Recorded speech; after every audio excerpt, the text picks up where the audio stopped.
Start. आज मीरा जी नहीं है तो I am her substitute. Very good ma'am. नीति शतक में उन्होंने जो श्लोक आपको दिए हैं, मैं उनको छोड़ के मैंने 3-4 श्लोक छांटे हैं जो मुझे बहुत पसंद हैं एंड आई होप कि आपको भी अच्छे लगेंगे। जैसा कि इसका नाम है, ये नीति का शतक है। शतक यानी इसमें 100 पद्य हैं और संस्कृत में 2 तरह के काव्य होते हैं। एक होते हैं महाकाव्य जो बहुत एक ही कहानी चलती रहती है, जैसे रघुवंश है तो रघुओं का वंश चल रहा है पूरा, मतलब शुरू से लेके रघु से और अग्निवर्ण तक जैसा उन्होंने बताया। ये महाकाव्य हैं, बहुत सारे सर्ग होते हैं, उसमें चैप्टर्स होते हैं और हर चैप्टर में 100 या कितने भी श्लोक होते हैं, लेकिन एक ही कहानी चलती रहती है, वो है महाकाव्य। दूसरे होते हैं खंड काव्य। खंड काव्य में छोटी कहानी होती है, जैसे मेघदूत है या ऋतु संहार है। कहानी उसमें भी चल रही है लेकिन वो छोटा है, 100-150 के करीब श्लोक हैं। ऋतु संहार में 6 ऋतुओं का वर्णन है और मेघदूत में एक ही कहानी है यक्ष और यक्षिणी की। और इस खंड काव्य का ही एक भाग होता है मुक्तक काव्य। नीति शतक जो है ये मुक्तक काव्य है, खंड काव्य और महाकाव्य।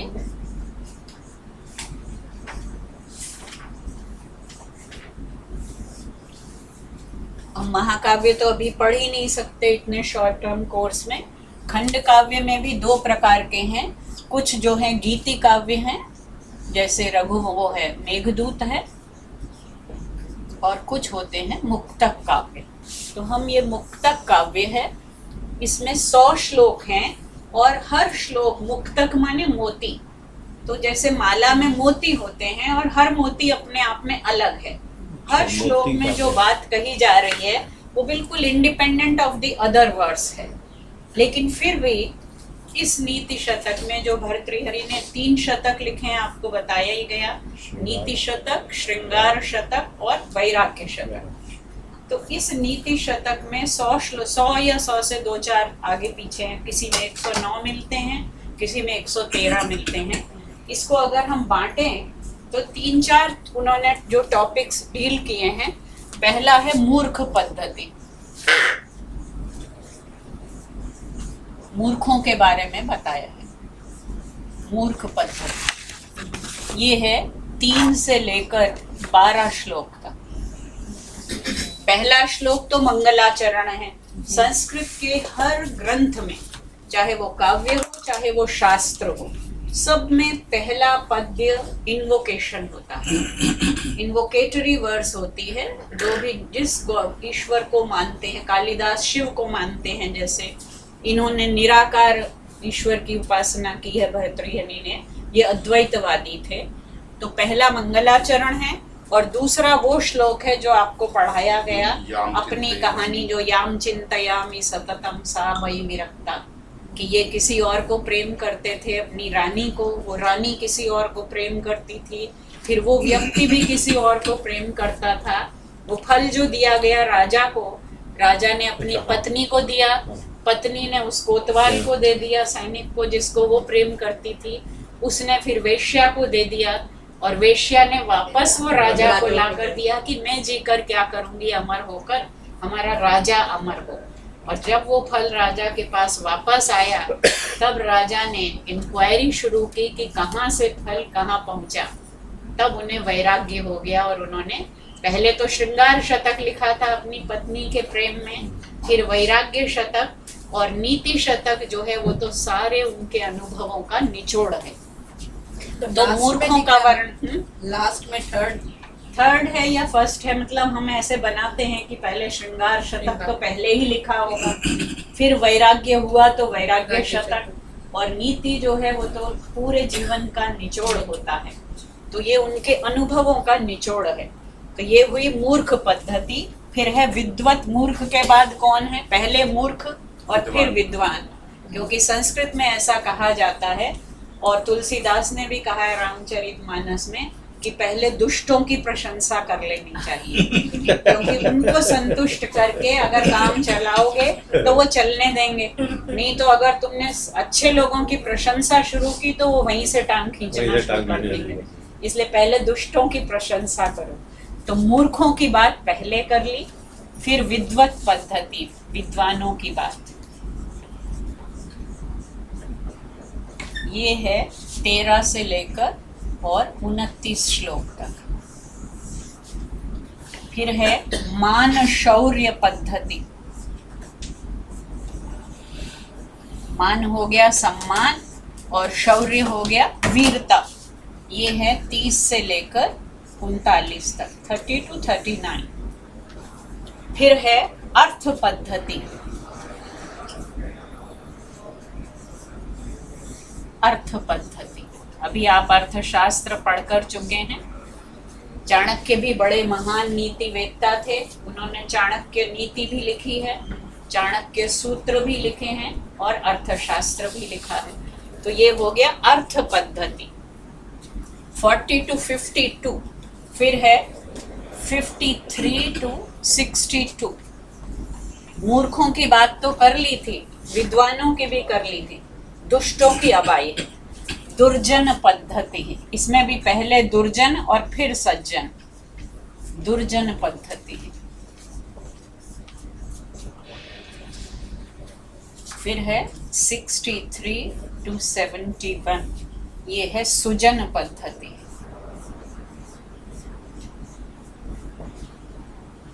सेवेंटी 72 to 88, ये है परोपकार पद्धति।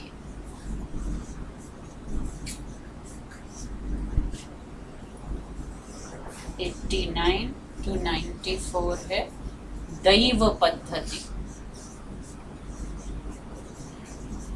एक होता है देव और ये है दैव। दैव माने भाग्य, नियति, दैव पद्धति। और 9वां है ये 95 से लेकर और 103 या 104 जितने भी हैं उनमें कर्म पद्धति। दैव के विपरीत है कर्म। एक कुछ लोग कहते हैं भाग्य ही सब कुछ देता है, और कुछ का मत है कि नहीं, कर्म करने से ही सब मिलता है, भाग्य कुछ नहीं होता।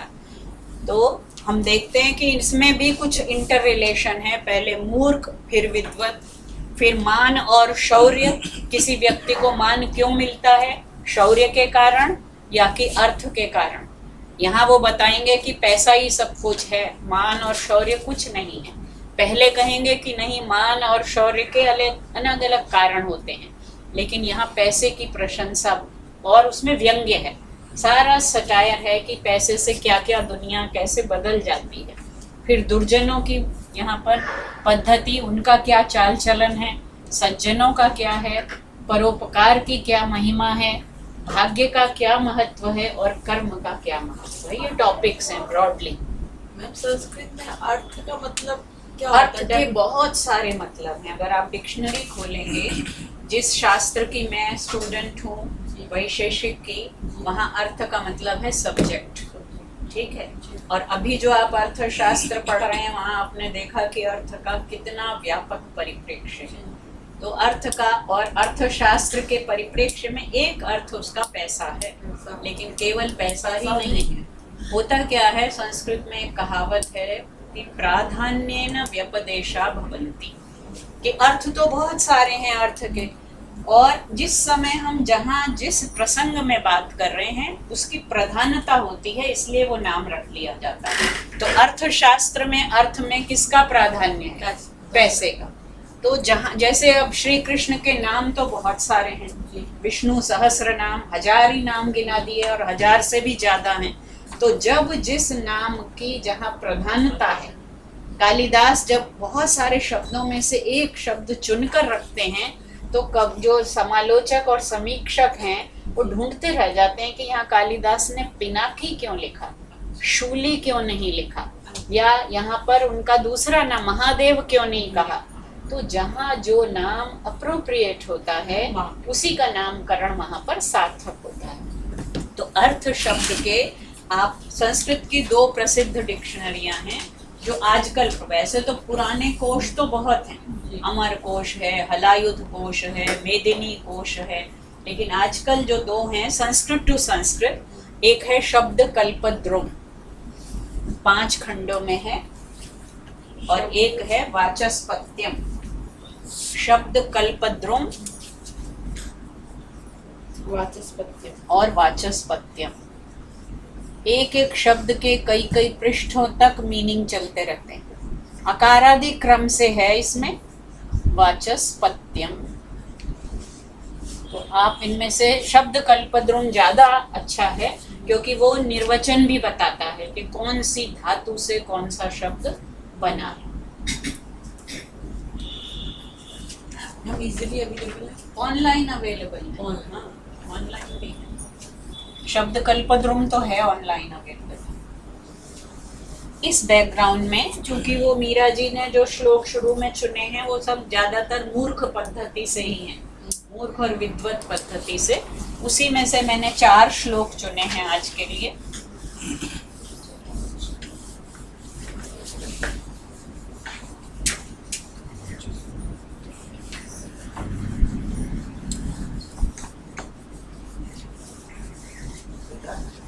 जो कुछ अभी अभी आपने चाणक्य के संदर्भ में पढ़ा, समझो उसी की व्याख्या यहाँ हो रही है। ये भी नीतिकार हैं और वो भी नीतिकार हैं। पहला ही ये श्लोक है जो मैंने चुना, ये तीसरा श्लोक है। पहला मंगलाचरण है, दूसरा याम चिंतयामी वाला है कि मैं उसको धिक्ताम च तम च मदनम च इमाम च माम च, ये दूसरा है।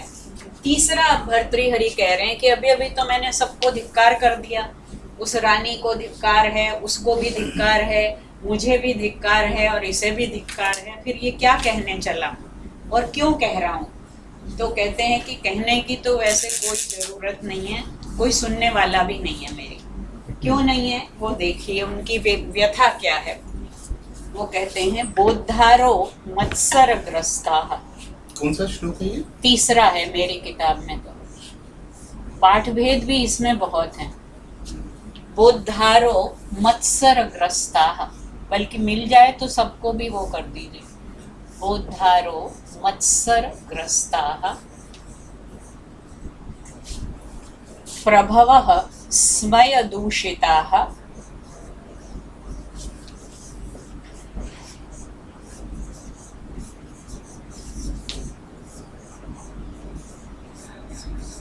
जो बात कह रही थी पुनीता जी कि जो इंटेलेक्चुअल्स हैं वो चुप करके बैठ जाते हैं कि नक्कार खाने में तूती की आवाज कोई सुनता नहीं है, वही बात भर्तृहरि कह रहे हैं।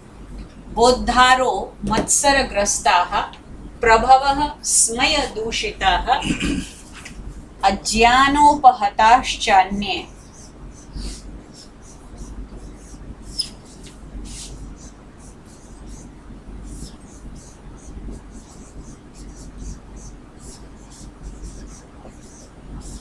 जीर्णमंगे सुभाषितम्।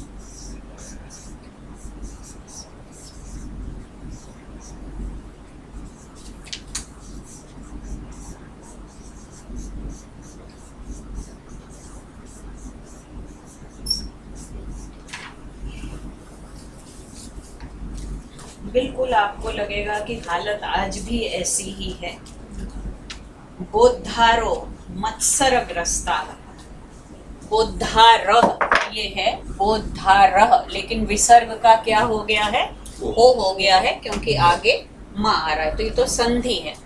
बोद्धा किसको कहते हैं? बुध धातु है, बुध धातु, और त्रिच प्रत्यय है, त्रिच, जो कि कर्ता अर्थ में होता है। त्रिच प्रत्यय, बोद्धा जानने वाला, कर्ता, ज्ञाता, दृष्टा, ये सब इसी तरह के शब्द हैं। और उसका बहुवचन है प्रथमा में बोद्धारः, जानने वाले, जो कुछ जानते हैं, ज्ञानी हैं, उन्हें क्या बीमारी है? मत्सरग्रस्ता। वो तो द्वेष में, ईर्ष्या में पड़े रहते हैं, वो एक दूसरे से ईर्ष्या में ग्रस्त है। जो विद्वान जन है, ज्ञानी जन है, वो किसी की बात नहीं सुनना चाहते, क्योंकि वो ईर्ष्या से ग्रस्त है। वो they are jealous of each other. जो भी नॉलेजेबल लोग हैं वो एक दूसरे से जलते रहते हैं। प्रभवः, और जो प्रभु लोग हैं, जो राजा लोग हैं, जो पावर की पोजीशंस पर बैठे हुए हैं, वे स्मय दूषिता। स्मय माने अभिमान, अहंकार। वो अहंकार में डूबे हुए हैं। वो वैसे ही सोचते हैं कि हमें किसी की बात सुनने की क्या जरूरत है। इंटेलेक्चुअल्स इसलिए नहीं सुनते कि वो अपने को ही सबसे बड़ा विद्वान समझते हैं, तो दूसरे की क्यों सुने। और राजाओं को, जो प्रभु लोग हैं, जो पदों पर बैठे हुए हैं, जो शक्ति में मद में रहते हैं, वे विस्मय, स्मय जो है वो विस्मय से, इसी में भी उपसर्ग लगाते हैं तो विस्मय, लेकिन यहाँ पर इसका मतलब है अभिमान। स्मी धातु है, स्मी, और अच प्रत्यय है, स्मय। स्मय माने अभिमान, गर्व। वो दंभ में डूबे रहते हैं, दंभ से दुष्ट हैं। तीसरे कौन से लोग बचे? अब विद्वान भी गए और पावरफुल लोग भी गए। जिनके पास पावर है वे लोग अभिमान में हैं, जिनके पास ज्ञान की पावर है वो मात्सर्य में, ईर्ष्या में हैं। तीसरे अज्ञान उपहताः च अन्ये, अज्ञान प्लस उपहताः च अन्ये। और जो दूसरे बचे वो किस में डूबे हुए हैं? वे अज्ञान के मारे हुए। मतलब उनको कुछ समझाएं भी तो वो समझेंगे ही नहीं, क्योंकि वो तो किस में डूबे हुए हैं? अज्ञान के मारे हुए हैं। तो इसलिए जीर्णम अंगे सुभाषितम, मेरे पास इतना कुछ कहने को है। सुभाषित, अच्छे अच्छे वचन मेरे पास भरे पड़े हैं। मैं बहुत कुछ अच्छी बातें बोलना चाहता हूँ, लेकिन वो सारे सुभाषित अंगे, मेरे शरीर में ही जीर्णम, बुढ़ा रहे हैं, बेकार हो रहे हैं, क्योंकि कोई सुनने वाला नहीं मिलता है, कोई सुनना ही नहीं चाहता है। फिर भी मैं कह रहा हूँ, इसकी व्यंजना ये निकल रही है, वो कहा नहीं है इसमें, लेकिन इसका भाव क्या निकल रहा है कि सारे सुभाषित मेरे शरीर में ही गलते जा रहे हैं। इससे लगता है कि उन्होंने अंत में नीति शतक लिखा होगा, जब वे वृद्ध हो चुके हैं और वृद्धों के पास अनुभव का खजाना होता है, लेकिन कोई सुनना नहीं चाहता। क्यों नहीं सुनना? वही बात जो शुकनास ने कही थी, अगर आपने शुरू वाला पढ़ा है या नहीं भी पढ़ा तो उसको देखिएगा, कि वो जब चंद्रापीड़ जाता है शुकनास के पास, शुकनास अमात्य है, मंत्री है, वृद्ध मंत्री है, वो कहता है कि गर्भेश्वरत्वम, अभिनव यौवनत्वम, अप्रतिम रूपत्वम, अमानुष शक्तित्वम चेति। 4 चीजें हैं जो एक भी अगर किसी को मिल जाए तो वो घमंड में चूर चूर हो जाता है। पहली क्या है? अभिनव यौवनत्वम, कि आपके ऊपर नई नई जवानी आई है तो दुनिया में किसी को आप कुछ नहीं समझते, क्योंकि जवानों के पास जोश होता है। हम सुनते थे जोश होता है, होश नहीं होता। तो इसलिए वो किसी को कुछ भी ना हो, केवल नौजवानी की आयु है तो आप किसी को कुछ नहीं समझते। अभिनव यौवनत्वम। फिर दूसरी बात क्या आ गई? गर्भेश्वरत्वम, कि गर्भ से ही आप ईश्वर या प्रभु बनकर पैदा हुए हैं, किसी ऐसे कुल में पैदा हुए हैं, born with a silver spoon, जैसे अब राहुल गांधी हैं तथाकथित, क्योंकि वो कुल में ऐसे पैदा हो गए कि उनको तो प्रभुता का अधिकार है। तो दूसरी चीज कि अगर आपके पास गर्भेश्वरत्व है तो भी आप किसी की बात नहीं सुनना चाहते। तीसरा अप्रतिम रूपत्व, कि आपके पास सुंदर रूप है, अतुलित सौंदर्य है, तो भी आप किसी के बराबरी नहीं करना चाहते। आप समझते मेरे जैसा तो कोई है ही नहीं। और चौथा अमानुष शक्तित्वम, इतनी शक्ति है आपके शरीर में जो मनुष्यों से कहीं बढ़कर। अमानुष शक्ति, मानुषी शक्ति की तो सीमा होती है, लेकिन अमानुष शक्ति, तो ये 4 चीजों में से एक भी मिल जाए तो मनुष्य किसी की बात सुनना नहीं चाहता। और अगर ये 4 किसी को मिल जाएं, जैसे कि तुम्हें मिल गई हैं। शुकनास किससे कह रहे हैं? चंद्रापीड़ से, जो राजकुमार है, 16-17 साल का राजकुमार है, उसका राज्याभिषेक होने वाला है। तो वो कहते हैं तुम्हारे पास तो ये 4 हैं, इसलिए अनर्थों की संभावना भी अपार है। जिसके पास ये एक भी आए तो वो अनर्थ की खान हो जाती है। तुम्हारे पास तो 4 हैं, इसलिए तुम्हें उपदेश सुनने की और जरूरत है। लेकिन वो जमाना था कि शुकनास बोलते रहे और चंद्रापीड़ सुनता रहा। वो युवराज था और वो मंत्री है। यहाँ भर्तृहरि क्या हो चुके हैं, अब बूढ़े हो चुके हैं, जीर्ण हो चुके हैं और सारे संसार की जो वास्तविकताएं हैं उनको देख चुके हैं, भोग चुके हैं। अब उनकी बात कोई सुनना नहीं चाहता। वो विद्वान स्वयं है। यदि दो भर्तृहरि को एक माना जाए जिन्होंने वो लिखा वाक्य पदीय, अगर आपने उस ग्रंथ का नाम तो जरूर सुना होगा, वो अद्भुत ग्रंथ है और इतना गहरा ग्रंथ है फिलॉसफी ऑफ लैंग्वेज का। वाक्य पदीय, एक वाक्य है और एक पद है। तो पद से वाक्य बनता है या वाक्य से पद होते हैं? वाक्य में पद होते हैं ये तो निश्चित है, लेकिन अर्थ किसका महत्वपूर्ण है, पदों का या वाक्य का? या पदों से वाक्य बनने पर अर्थ निकलता है? पूरा गंभीर विवेचन है शब्दार्थ पर उसमें।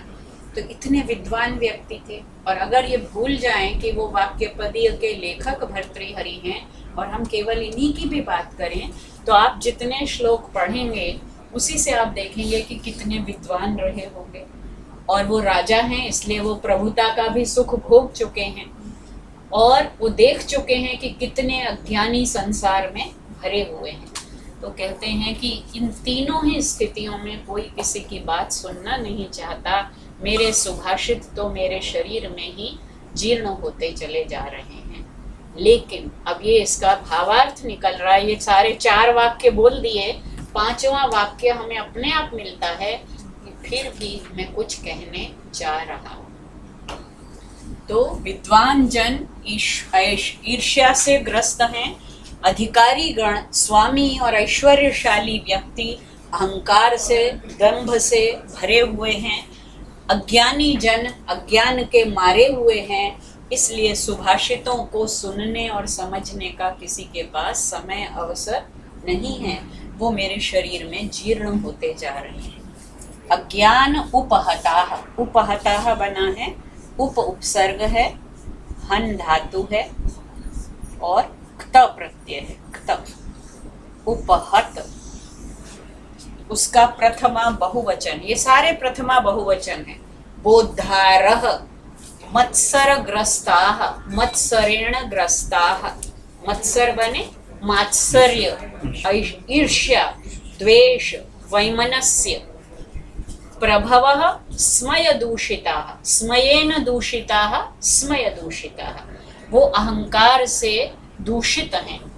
अज्ञानेन उपहताः, अन्ये अज्ञानेन उपहताः, वो अज्ञान के मारे हुए हैं, उनको तो ज्ञान की बात सुनाना ही बेकार है। इसलिए जो सुभाषित हैं वो मेरे शरीर में जीर्ण होते जा रहे हैं। जीर्ण कैसे बने हैं? ये ज्री धातु है, ज्री, इसमें डबल री है, ज्री धातु है और क्त प्रत्यय है। जीर्ण, ज्री में डबल री, जो बड़ी वाली री है, ज्री धातु और क्त प्रत्यय। इसी तरह शीर्ण बनता है, इसी तरह उत्तीर्ण बनता है। मैं इस कक्षा में उत्तीर्ण हो गया, तो त्रि में बड़ी री और क्त, जीर्ण, शीर्ण, विकीर्ण, उत्तीर्ण, ये सारे शब्द क्त प्रत्यय लगाकर बनते हैं, जो कि पास्ट पार्टिसिपल होता है जीर्ण। तो ये बात कहकर वो अपने सुभाषितों को बोलना प्रारंभ करें। मैम एक क्वेश्चन था, ये भर्तृहरि 2 हैं क्या? 2 भर्तृहरि हैं और अब लोग कहते हैं कि अलग हैं, क्योंकि वो बहुत ही गूढ़ ग्रंथ है और समय के बारे में भी हमारे यहाँ तो लोग अपने बारे में कुछ बताते नहीं है ना। इन्होंने तो फिर भी श्लोक कह दिया, इसलिए वो जो अब ये भी पता नहीं वो श्लोक इन्होंने कहा या बाद में जोड़ा गया है, क्योंकि कोई हमारे पास उसकी प्रामाणिकता जांचने का अभी कोई आधार नहीं है। 2 भी हो सकते, 2 ही मानते हैं लोग, इनको अलग मानते हैं और उनको अलग मानते हैं। लेकिन अगर एक क्षण के लिए मान भी लिया जाए कि ये एक ही थे, तो भी उनका जो ज्ञान है उस ज्ञान को सरल बनाकर यहाँ पेश कर रहे हैं, और वहाँ तो बहुत ही गूढ़ ज्ञान है, वो तो बहुत उस पर कम लोग काम करते हैं। चल रहा है काम अभी उस पर। इसमें आप जानते हैं अनुष्टुप छंद है, जो आप पढ़ चुके हैं। अनुष्टुप छंद सबसे पॉपुलर छंद है, उसको श्लोक भी कहते हैं। पूरा रामायण, गीता, महाभारत सारे अनुष्टुप में लिखे गए। तो अनुष्टुप छंद है। और वैसे अलंकार कोई इन्होंने बताया नहीं है, लेकिन इसको हम अन्योक्ति मान सकते हैं, क्योंकि जो चीज कही नहीं है उसका भाव निकल रहा है। स्वभावोक्ति भी मान सकते हैं, क्योंकि बड़े स्वाभाविक ढंग से वो बात कही। और जरूरी नहीं है कि हर श्लोक में अलंकार हो। जहाँ पर अलंकार साक्षात एकदम दिखता है वहां पर हम बता देते हैं। यहाँ कोई अलंकार बताया नहीं गया। तो ये अनुष्टुप छंद का उदाहरण है। इसमें कुछ पूछना हो तो पूछिए, कोई शब्द या कोई भाव। बस ये जो ईर्ष्याग्रस्त उन्होंने कहा है, ऐसा नहीं होता कि ईर्ष्याग्रस्त ज्यादातर नहीं होते? ज्यादातर होते हैं, नहीं होते। विद्वान ही ज्यादातर आपकी अपनी पद्धति है, आप अपना सोच रहे हो, ये आप सोच रहे हैं, अपना सोच रहे हैं, अपना नहीं, सोच नहीं, रहे वो हैं। इसलिए कि अभी आप बोधा वाले उस पर नहीं पहुंचे हो। वो जिस तरह की बात कर रहे हैं, थोड़ा सा भी जिसको अभी आगे बताएंगे, उसी अगले ही श्लोक में बताएंगे वही वाली बात, कि जिसको जरा सा भी ज्ञान हो जाता है ना, वो जो जरा इतना भी, वो शब्द भी इतना मजेदार प्रयुक्त करेंगे कि उसको समझाना तो किसी के बस की बात नहीं। अज्य सुख हमारा अज्ञः सुखम आराध्यः सुखतरम आराध्यः विशेषज्ञः ज्ञान लव दुर्विदग्धम ब्रह्मापितम नरम न रंजयति। तो जो बोधा होते हैं, तथा कथित जो स्यूडो इंटेलेक्चुअल्स होते हैं, ये समझ लो, हमेशा अपने को दूसरे से बड़ा समझते हैं।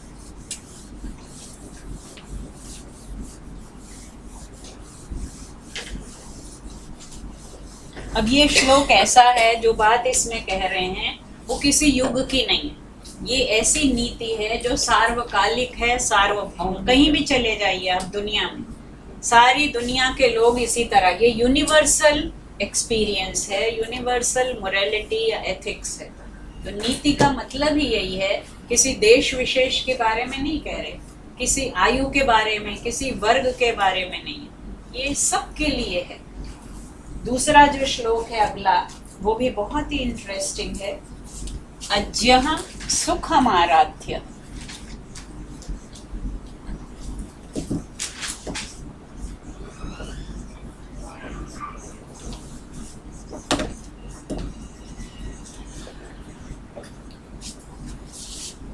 सुखतरम आराध्यते विशेषज्ञः।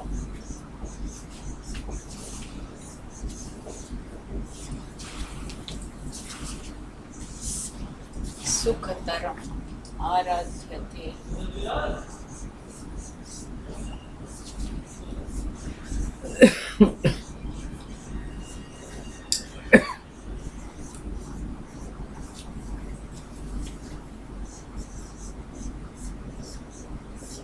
ज्ञान लव दुर्विदग्धम।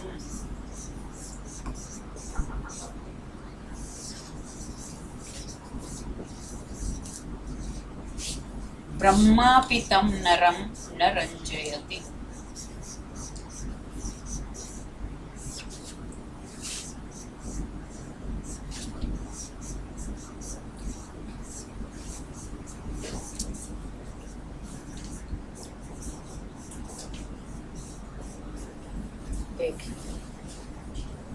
जो अज्ञानी होता है, जो कुछ नहीं जानता है, सुखम आराध्य, उसे आराध्य प्रसन्न किया जा सकता है। सुखम सरलता से, सुखपूर्वक, आसानी से।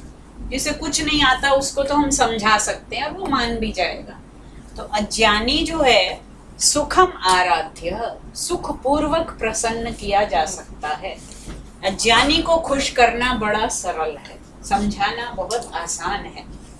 सुखतरम आराध्यते विशेषज्ञ, और जो हाईली नॉलेजेबल है, विशेषज्ञ है, उसको तो और भी आसानी से, सुखतरम, ये है सुखम और ये है सुखतरम, और आसानी से समझाया जा सकता है, क्योंकि वो तो जानता है।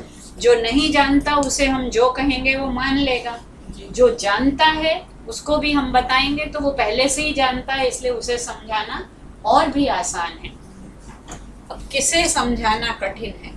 भर्तृहरि कहते हैं, मैं तो क्या, ब्रह्मापि तम नरम न रंजयति। तम नरम, उस व्यक्ति को, उस मनुष्य को, ब्रह्मा भी न रंजयति, ब्रह्मा भी प्रसन्न नहीं कर सकता। किसको? जिसे ज्ञान का लव, लव माने ज्ञान, लव माने कण, जिसे कण भर ज्ञान मिल गया है और वो क्या करता है, उस ज्ञान के लव को पाकर विदग्ध, विदग्ध, दग्ध क्या होता है? दग्ध माने अंदाजा लगाइए, दग्ध जला हुआ, दह धातु दहन, जला हुआ, विदग्ध जला हुआ है। और क्या समझ रहा है अपने को कि मैं तो बहुत बड़ा हूँ, विशेषण बहुत। एक ऋषि आते हैं उपनिषद में, उसका नाम भी विदग्ध है, क्योंकि उसे अपने ज्ञान का क्या हो गया था? अभिमान। तो वो विदग्ध था और ये तो, वो तो विदग्ध था और ये दुर्विदग्ध।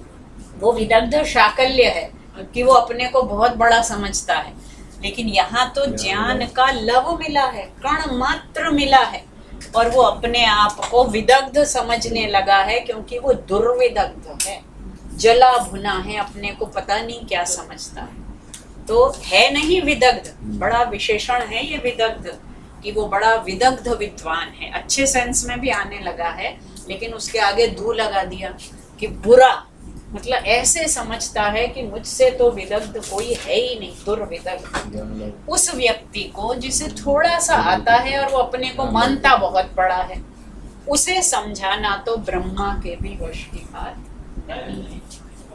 ये ठीक है कि गलत है?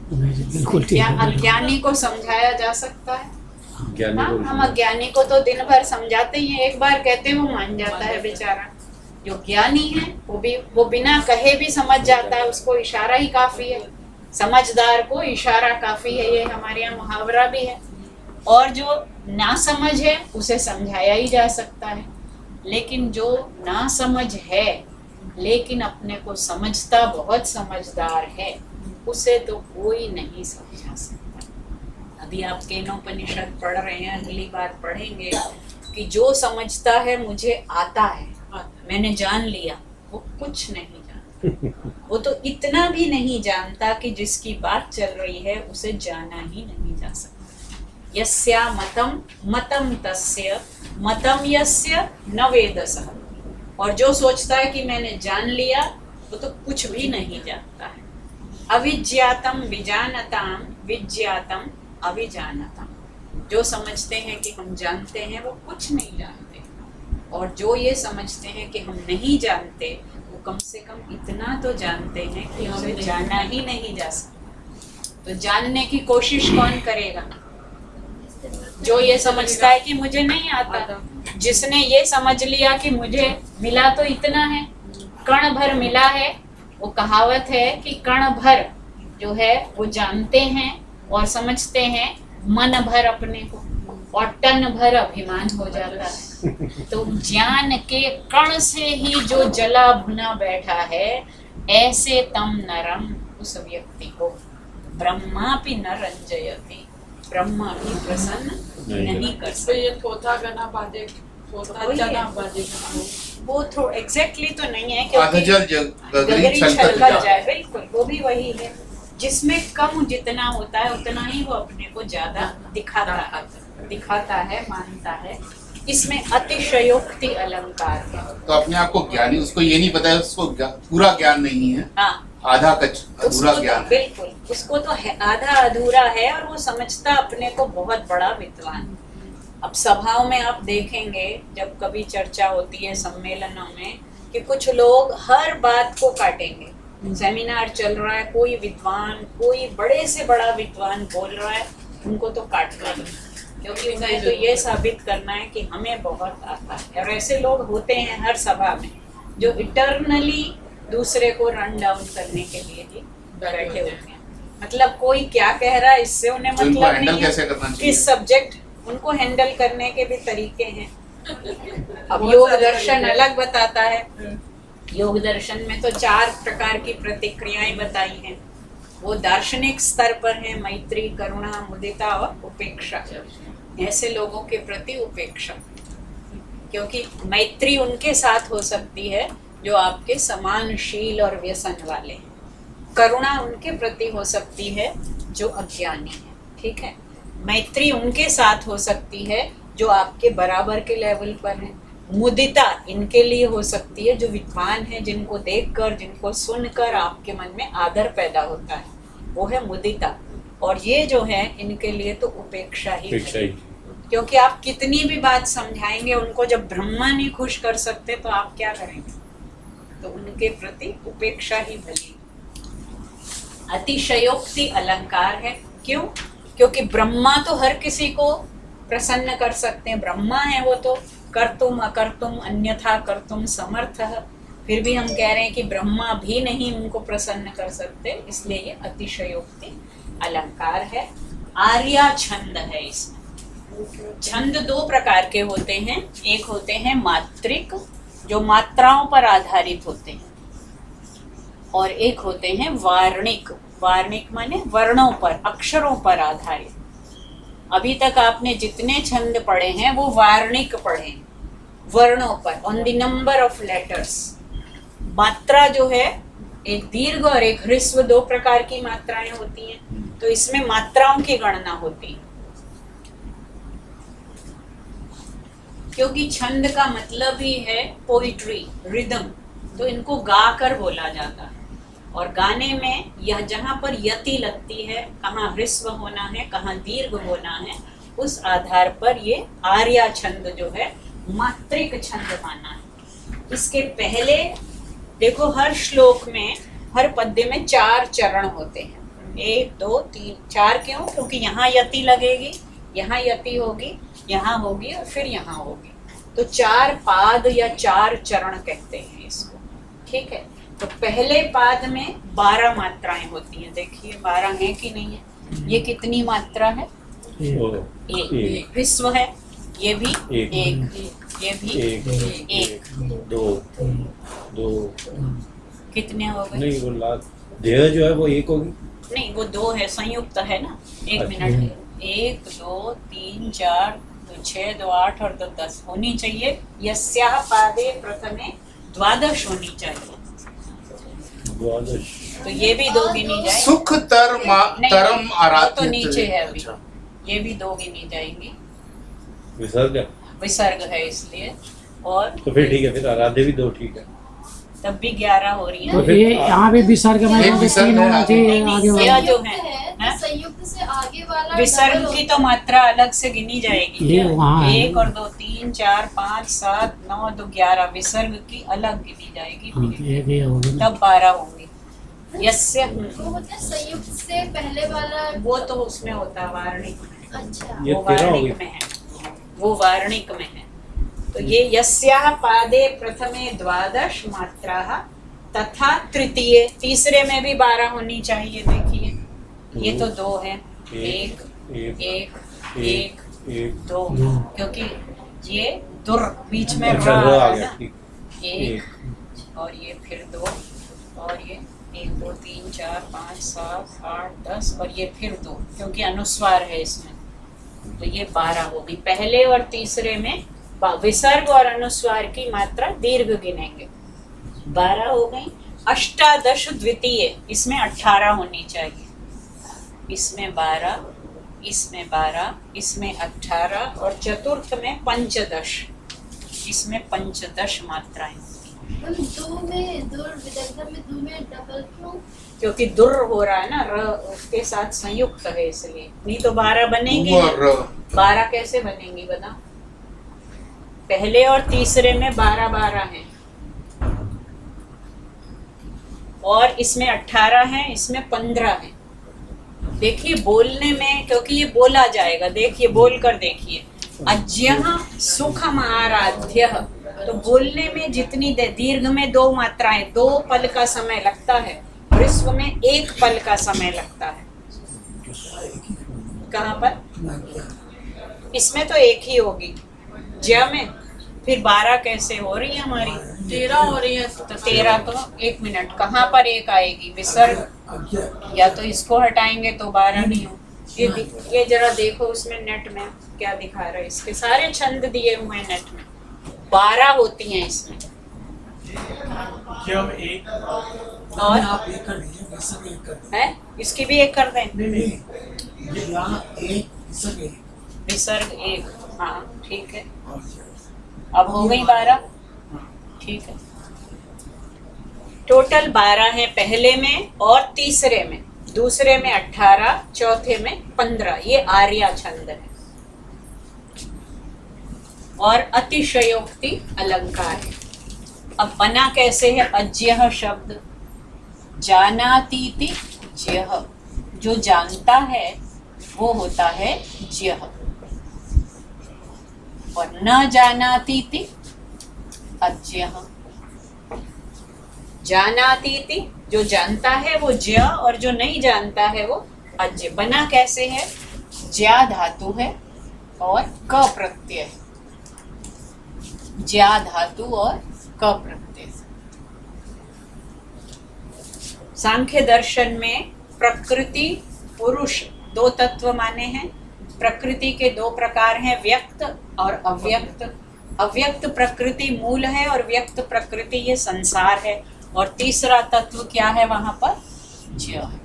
व्यक्ता व्यक्त ज्य विज्ञानात्, सांख्य में ये कहा है। व्यक्त, अव्यक्त और ज्य, ये 3 तत्व होते हैं। और जो ज्य वो है जो जानता है, जो नहीं जानता है वो अज्य। न जानाति इति अज्य। इसी के आगे प्र और जोड़ दीजिए तो क्या बन जाएगा? प्रज्ञा, प्राज्ञ, प्राज्ञ, प्रअज्ञ। प्रअज्ञ प्रकृष्ट अज्ञानी भी हो सकता है और प्रकृष्ट ज्ञानी भी हो सकता है। सुखम, सुख जो है ये तो यहाँ क्रिया विशेषण है। आराध्य, आ उपसर्ग है, राध धातु है और ण्यत प्रत्यय है। ण्यत। आराध्य। सुखतरम, सुख शब्द है, तरप प्रत्यय है। तरप। पॉजिटिव डिग्री, कंपैरेटिव डिग्री और सुपरलेटिव डिग्री। तो ये कंपैरेटिव डिग्री में एक तरप प्रत्यय होता है और एक ई असुन होता है। 2 प्रत्यय होते हैं कंपैरेटिव में। यहाँ पर तरप। प्रिय, प्रेयान और प्रेष्ठ। तो प्रेयान में ई असुन प्रत्यय होता है। यहाँ पर जननी जन्म भूमिश्च स्वर्गादपि गरीयसी, गरीयसी में यही ई असुन प्रत्यय। गुरु शब्द है, ई असुन प्रत्यय है, स्वर्ग से भी बढ़कर। जब 2 में तुलना होती है तो ई असुन होता है, और जब बहुतों में एक चुनना होता है सुपरलेटिव डिग्री में तो इष्ठन हो जाए। यहाँ तमप हो जाता है, तमप उच्चतम, और यहाँ हो जाता है इष्ठन, श्रेष्ठ, ज्येष्ठ। तरप और तमप, ईयसुन और इष्ठन, ये प्रत्यय होते हैं जो बहुत 2 में से या बहुतों में से एक को छांटना होता है। विशेषज्ञ, विशेष, विशेषेण जानाति इति विशेषज्ञ। जो विशेष कर जानता है वो विशेषज्ञ है। ज्ञान लव दुर्विदग्धम, ये समास है। पहले विदग्ध देखें, वि उपसर्ग है, दह धातु है और क्त प्रत्यय है। विदग्ध, वि उपसर्ग, दह धातु, क्त प्रत्यय, और उसके पहले दुर और जोड़ दिया तो दुर्विदग्ध। ज्ञानस्य लवेन दुर्विदग्धः तम ज्ञान लव दुर्विदग्धम नरम ब्रह्मापि न रंजयति। तो ऐसे व्यक्ति को तो ब्रह्मा भी खुश नहीं कर सकता, मैं क्या खुश करूंगा, ये उनका कहने का अभिप्राय है। लेकिन फिर भी कुछ तो कहना है, क्योंकि मेरे अंग में, मेरे शरीर में बहुत सारे सुभाषित गलते जा रहे हैं, तो अब मुझे कहे बिना रहा नहीं जाता। कवि तो वही होता है जो अपनी बात को कहने के बिना रह ना पाए, तो इसलिए मैं अब कुछ कहने की कोशिश कर रहा हूँ। जब इसमें आर्या में जो बताया है उसमें भी यही बोला, तो ये जो ऊपर में है ना, जो स्वर और अनुस्वार तो होंगे, हाँ। दीर्घ हो जाएंगे, और यदि संयुक्त है तो उससे पहले को उसने दीर्घ ही कर माना, दिया। ठीक है। और अंतिम को आवश्यकता अनुसार, जब कभी दीर्घ मान लेंगे, कभी ह्रस्व, पाद पूर्ति के लिए, जी हाँ, ठीक। मैम जो अज्ञा है उसको अज्ञा नहीं बोलेंगे, संस्कृत में अज्ञा। एक्चुअली अज्ञः, अज्ञा। वो संयुक्त च छ ज झ य वाला जो है तो वो जो ऐसे विशेषज्ञ हैं, एग्जैक्टली, तो विशेषज्ञ वो हम गलत लोग है। गलत बोलते हैं। देखिए ये जो है ना ज, ये विशेषज्ञ है ज और य। ये अगर आप डिक्शनरी वही शब्द कल्पद्रुम देखेंगे तो ज ऐसे ही बनता है, संयुक्त अक्षर जो हैं ज और य, क्योंकि इसके अपने वर्ण का अनुनासिक कौन है? ये अगर आपको माहेश्वर सूत्र याद है, ये यम गणना नाम नासिका च, ठीक है, उन य में से जो ये य अनुनासिक है, ये कौन से वर्ण का है? चवर्ग का। चवर्ग। जहाँ कहीं अनुनासिक लगाएंगे इसी के वर्ग का लगाएंगे, जहाँ भी कहीं।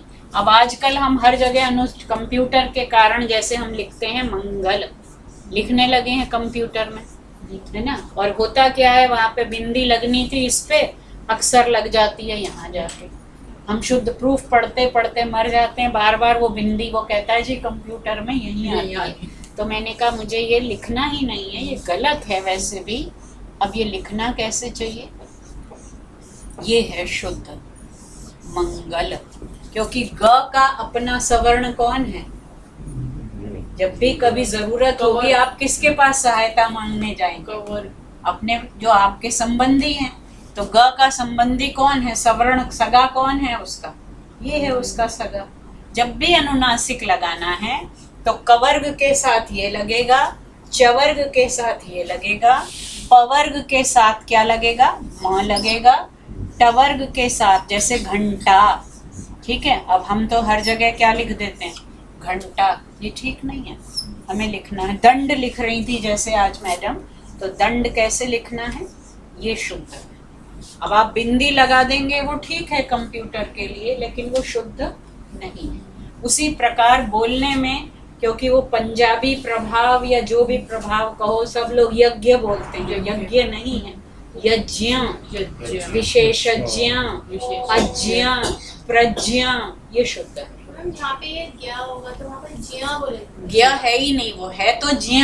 अब आप बोलिए चाहे ज्ञ या कुछ भी, वो ज्ञ है, ज्ञ, विज्ञान, विज्ञान, एग्जैक्टली। अगर आप देखें तो मराठी में, अंग्रेजी में जब हम लिखते हैं रोमन में, तो हम कैसे लिखते हैं? देखिए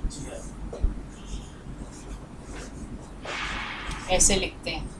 तो जे है ये एन है, एन के ऊपर वो लगाते हैं, इसका मतलब ये वाला है, और विज्ञान। मराठी लोग इसको न लगा के वो बोलते भी विज्ञान है, तो वो विज्ञान नहीं लिखते हैं, वो जी के जे के बजाय क्या लिख देते हैं? जी, वो विज्ञान बोलते हैं। लेकिन शुद्ध जो संस्कृत का उच्चारण है वो ज्ञ है। हिंदी ज्ञ। में भी वही हो। होना तो वही चाहिए। मैम एक क्वेश्चन पूछना है, एक्चुअली ये ना लिख के बताना पड़ेगा। मैम ये जो हिंदी में जब हम पढ़ते हैं तो मैम वो ये वाला जो आता है हाँ, लास्ट, इसको हाँ। क्या बोलते हैं? यहाँ से निकलना चाहिए। ये है कवर्ग। देखो संस्कृत में कवर्ग। बहुत पहले पाणिनि के समय में ही उच्चारण स्थान बता दिए गए थे। फोनेटिक जो भी प्रोसेस है वो लैब में अभी हो रही है। मैं 6ठी क्लास में जब गुरुकुल में गई तो मुझे याद करा दिया गया, अकुह विसर्जनीय नाम कंठः। अब अ को मैं बताती हूँ, अ कु ह और विसर्ज, इनका स्थान क्या है? उच्चारण स्थान, इनका स्थान है कंठ। कंठ। अकुह विसर्जनीया नाम कंठः। अब बताओ कंठ कहाँ पर है? ये है ना, तो ये जो कवर्ग, कु का मतलब है कवर्ग, तो पूरा कवर्ग जहाँ से क निकल रहा है ना, क ख ग घ ङ यहाँ से। इचु यशानाम तालु, ई चु य श, इनका स्थान क्या है? तालु। तालु कहाँ है? ऊपर जो है, ऊपर तो ई, चवर्ग, य और ये वाला श, इनका स्थान। तालु किसको बोलते हैं? अपर तालु जो अपर है तालु। हमारा, तालु तुम तो जानते होगे, तालु जो ऊपर छत है हमारे छत है, मुंह मुंह के की छत अंदर, जो। वॉल जो है अपर जी के वॉल, ऊपर वाला तालु। हाँ वो तालु है। तो तो- मैम वो बोला श जो होता है इसमें अभी आ रही। अकुह विसर्जनीयानां कंठः, इचु यशानां तालुः, ऋतु रसाणाम। ई में तो जाती नहीं है हैं? जीभ ऊपर। किसमें? ई में जाती है। नहीं जाती तो हम ठीक नहीं बोल रहे। ई ऊपर को टच करती है हल्का सा। इचु यशानाम तालुः, ऋतु रसाणाम, पहले ऋतु लसानाम दंतः, ये है ऋतु र श, इनका स्थान है मूर्धा। मूर्धा क्या है? मूर्धा जीभ के पिछले जो भाग है, मूर्धा रे, रे टवर्ग र और ये वाला श, ये मूर्धन्य, पलटती है जीभ, पीछे की तरफ जाती है। रे ट ठ ड ढ अण और श में देखिए पलट रही है। फिर है ऋतु लसानाम दंताः, ऋतु ल स, इनका स्थान क्या है? दंत, दांत। ऋ तु तवर्ग त थ द ध न और ल और स, इनका स्थान क्या है? दंत। तवर्ग पूरा बोल कर देखिए। त थ द ध न, स में भी दांत को टच कर रही है। फिर है वकारस्य दंतोष्ठम,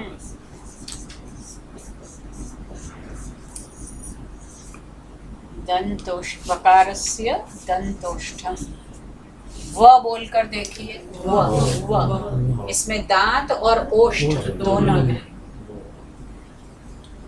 उपु पद्मानीयानाम ओष्ठौ, उ पु और उपधमानीय, इनका स्थान है ओष्ठ। ओष्ठौ, दोनों ओष्ठ हैं। पु, दोनों ओठ वो हो रहे हैं।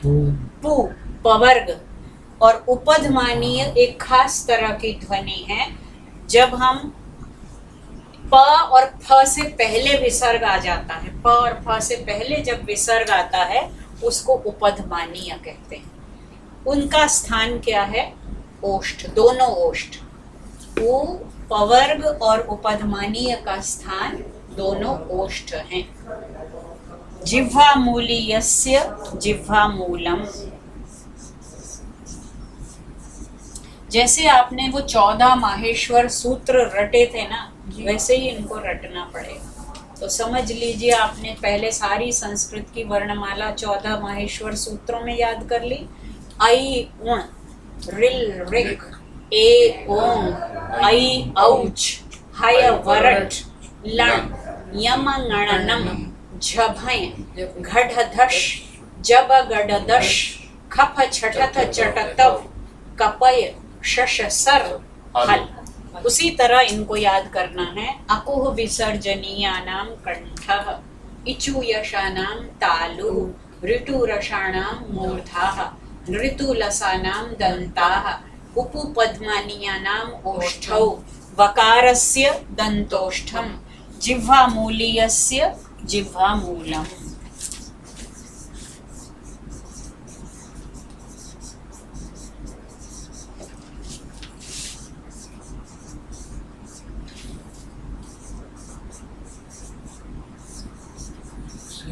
पेन दूसरा है ठाकुर जी? दूसरा कलर होगा।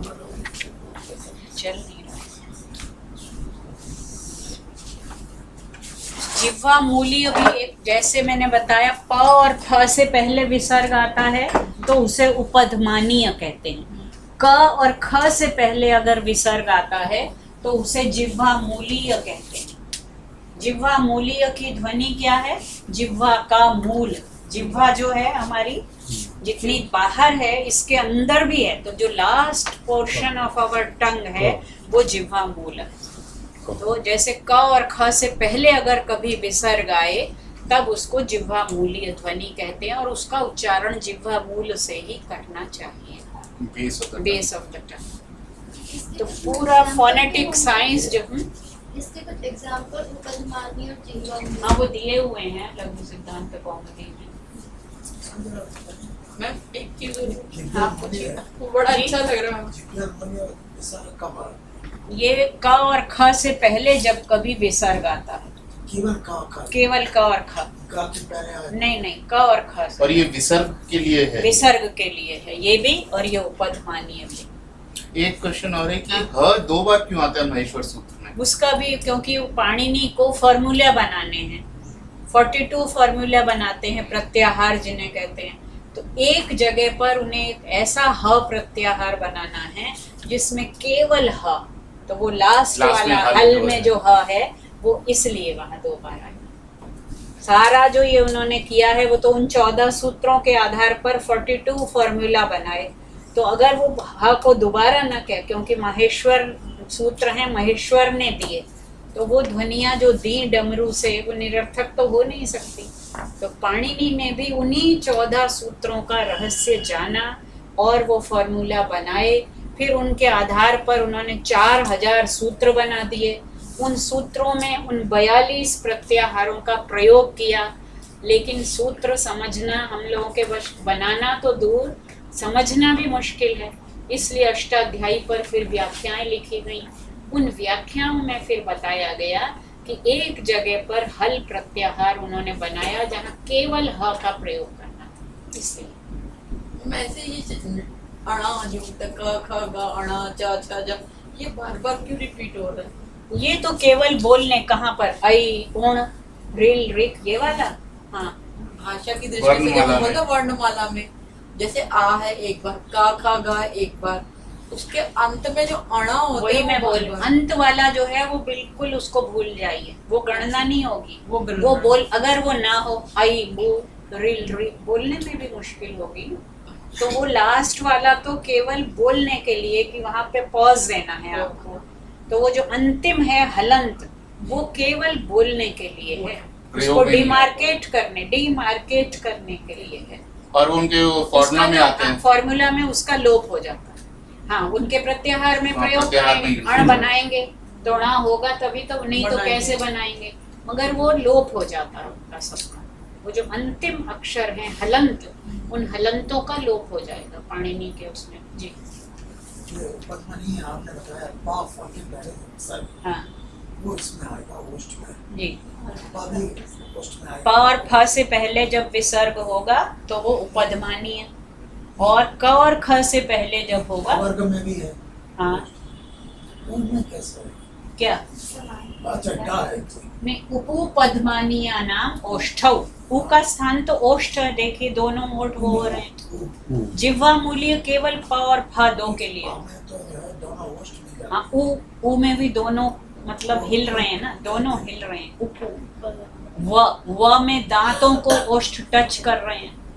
और देखिए उनके पास कोई लैब नहीं, कैसे उन्होंने ये निर्धारित किए होंगे स्थान, और आज तक इनको रिफ्यूट नहीं किया, इन्हीं को एक्सप्लेन किया है। अब लैब ने इसको वैलिडेट किया है जो ये कहा जा चुका था। लेकिन आगे जो लिंग्विस्ट है जी वो इसको पढ़ाते हैं। जो हिंदी में है लिंग्विस्ट है, हम्म, हिंदी वाले नहीं पढ़ते। नहीं पढ़ाते। संस्कृत में भी अब ये तो मैम, इस इसीलिए तरह से जैसे हम विज्ञान बोलेंगे ना तो शायद हिंदी वाले हंसेंगे हमारे नहीं, ऊपर। हंसने दो। कि विज्ञान बोलो, विज्ञान क्यों बोलो। नहीं वो तो अब संस्कृत के बाद फिर प्राकृत भाषाएं आई जी। और बहुत सारी 14 तरह की प्राकृतों का नाम आया। तो ठीक है, वो भी एक प्रकार की प्राकृत है कि आजकल जो लोग हैं, प्राकृत का मतलब साधारण। साधारण। कालिदास के नाटकों में कुछ पात्र संस्कृत बोलते हैं, कुछ प्राकृत बोलते हैं। महिलाएं प्राकृत बोलती हैं, जो पढ़े लिखे लोग नहीं है वो प्राकृत बोलते हैं। इसका मतलब कालिदास के समय तक संस्कृत केवल शिष्ट वर्ग की भाषा रह गई थी, तो प्राकृत हो गई वो। अगर यह बोलते हैं आप, कोई वो गलत नहीं है, लेकिन आपको पता होना चाहिए कि शुद्ध क्या है। संस्कृत का तो मतलब ही क्या है, शुद्ध, परिष्कृत। तो पता तो हो कि ये शुद्ध है, देसी घी है ये तो मालूम हो, खाओ भले दूसरा।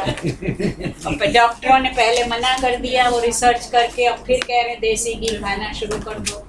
तो देसी का पता तो हो कि कैसी खुशबू होती है, क्या उसकी विशेषता होती है।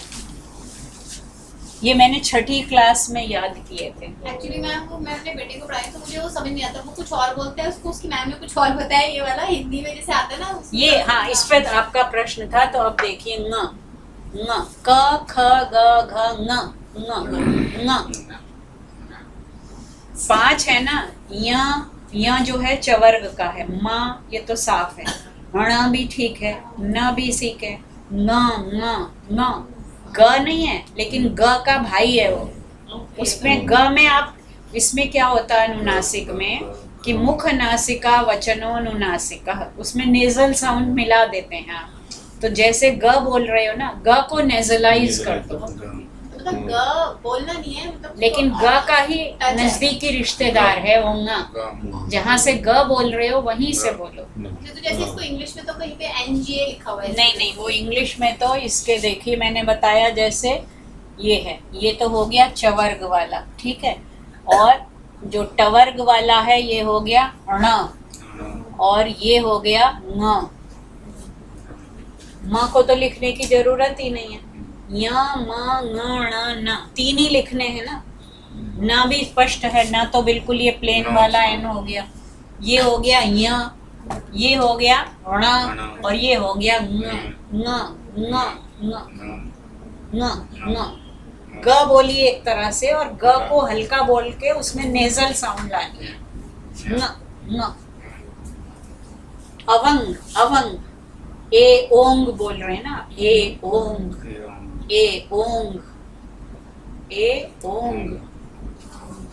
वो ग के करीब है, तो इसलिए ग बोल लो, कोई बात नहीं, ग में बिंदु लगा दो। मैम हम इंडियन टेक्स्ट में जबरदस्ती रट्टा मार रहे हैं डायक्रिटिकल मार्क्स को। आज पता चला ये नीचे गया है ऊपर गया है ना।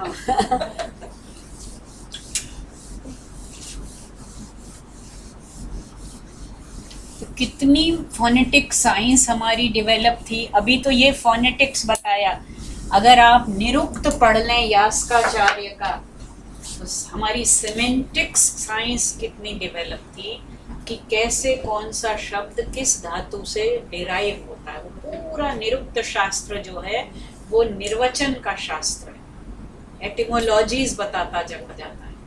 जैसे अश्व शब्द है, आप अश्व का क्या अर्थ समझते हैं? घोड़ा जो एक जगह स्थिर नहीं एक रहता। पेड़ भी है अश्व का। हाँ, अश्व का आजकल जो 2 तरह के अर्थ होते हैं, एक होते हैं यौगिक, ये होते हैं डेरिवेटिव मीनिंग, ठीक है, और एक होते हैं रूढ़, जो कन्वेंशनल मीनिंग, ठीक है। अश्व का कन्वेंशनल मीनिंग क्या है? घोड़ा, ठीक है। लेकिन यौगिक मीनिंग क्या है, उसका डेरिवेशन कैसे होगा? अश्नुते अध्वानम इति अश्वः, अश्नुते अध्वानम। ये यास्क ने दिया है, 700 BC यास्क का टाइम है, अप्रोक्सीमेट 700 BC। तो अध्वानम माने रास्ते पर, अश्नुते माने दौड़ता है जो, वो अश्व होता है। तो कौन हो सकता है? वो आज कार भी है अश्व। और वेद में मंत्र आया है, कालो अश्वो वहति सप्तरश्मि, काल रूपी अश्व दौड़ा चला जा रहा है, क्योंकि सबसे तेज गति किसकी है? काल की है। तो काल भी अश्व, वेद में स्वयं अथर्ववेद का मंत्र है, 2 सूक्त हैं काल के। कालो अश्वो वहति सप्तरश्मि, अश्व का निर्वचन यास्क ने दे दिया, अश्नुते अध्वानम। हमने उस अश्व को घोड़ा कहना क्यों शुरू कर दिया? क्योंकि शुरू में जब शब्दों के अर्थ निश्चित किए गए तो उन्होंने देखा कि सबसे, आज भी हॉर्स पावर कार में देखी जाती है, हॉर्स ट्रेडिंग अलग, एक उसमें हॉर्स बड़ा घोड़ागाड़ी का वही पावर, हॉर्स बड़ा उपयोगी जीव है, उसकी ट्रेडिंग होती है, हॉर्स पावर। और वो वेजिटेरियन है, देखिए चना खाता, काला चना है। तो हॉर्स पावर, उसकी गति जो कारों की भी वही नापी जाती है, 1600 सीसी और इतने सीसी। तो कार को लौह अश्व भी बोल सकते हैं। हाँ, केवल अश्व भी बोल सकते हैं। लेकिन अब रूढ़ अर्थ हो गया है उसका घोड़ा। घोड़ ये कन्वेंशनल मीनिंग तो कुछ और है। वेद की जो भाषा है सारी, वैदिक लैंग्वेज इज डेरिवेटिव। ये तो वेद में जो हम अर्थ के अनर्थ करते रहते हैं, वहां पर शब्द जो है इलास्टिक है वेद में, उसमें कुछ का कुछ अर्थ निकल सकता है, और एक नहीं, एक ही शब्द के कई कई अर्थ निकल सकते हैं, क्योंकि ये तो एक रूट है, और भी कई रूट से डिराइव कर सकते हैं। तो हमारे पास लिंग्विस्टिक साइंस है, फोनेटिक साइंस है, सेमेंटिक्स है, और कौन सी साइंस नहीं है, आप you name it and we have it in Sanskrit. तो संस्कृत केवल एक भाषा नहीं है, it's a multi disciplinary treasure of knowledge. But ma'am हम तो वेस्टर्न लॉजिक में पढ़ा रहे हैं ना, वो अभी आपने पढ़ा लॉजिक, देख लीजिए अर्थशास्त्र में वो उन्होंने छोड़ दिया। 32 प्रकार की तंत्र युक्तियां तो कौटिल्य ने बताई हैं। तंत्र युक्तियां माने आर्ग्यूमेंट्स, 32 तरह के आर्ग्यूमेंट्स का प्रयोग अर्थशास्त्र में हुआ है। और न्याय दर्शन जो कि भंडारी है लॉजिक का, वहां न जाने कितने प्रकार की युक्तियां हैं। तो और ये वाला तो जो हाँ, ये वाला तो जो वैदिक संस्कृत हमारी अलग हो गई, और जो हम क्लासिकल संस्कृत है जो हम पढ़ रहे हैं, ये क्लासिकल संस्कृत। अच्छा, और वो वैदिक संस्कृत, वो वैदिक। एक्चुअली में तो वेद तो उसी भाषा, तो मतलब ये थोड़ा नहीं, सा तो देखिए ओवर द टाइम हिंदी है, जो हिंदी हमने बीए में पढ़ी लिखी वो आज नहीं है, हिंदी में ही बहुत बदलाव आ गया है। भाषा तो बदलती रहती है। ये तो संस्कृत की खूबी है, क्लासिकल संस्कृत की, कि पाणिनि ने ऐसा ग्रामर उसका बना दिया कि 5-6 हजार साल हो गए, अभी तक वो बदली नहीं, ना उसके रूल्स बदले हैं, ना उसके मीनिंग्स बदले। तो ये पाणिनि को क्रेडिट और डिस्क्रेडिट, कुछ लोग कहते हैं डिस्क्रेडिट भी देते हैं कि पाणिनि ने इतना बांध दिया उसको कि वो बिल्कुल कैद हो गई और वो बदली ही नहीं। लोग हैं दोनों तरह के हैं ना, कुछ लोगों को तो विरोध ही करना है, जो वो लोग कर सकते इंडियन हैं। इंटेलेक्चुअल ट्रेडिशन को ग्लोरीफाई नहीं करना, उनको तो उसे वो कह सकते हैं। जिसे लगता है कि बहुत भास्ट है तो वो कह दिया कि इसको बांध दिए हैं, इसे सस्ता होता तो ठीक इसमें था। काफी कुछ काम हुआ है जी प्रातःसाइकिल में जी जी लिखे हुए।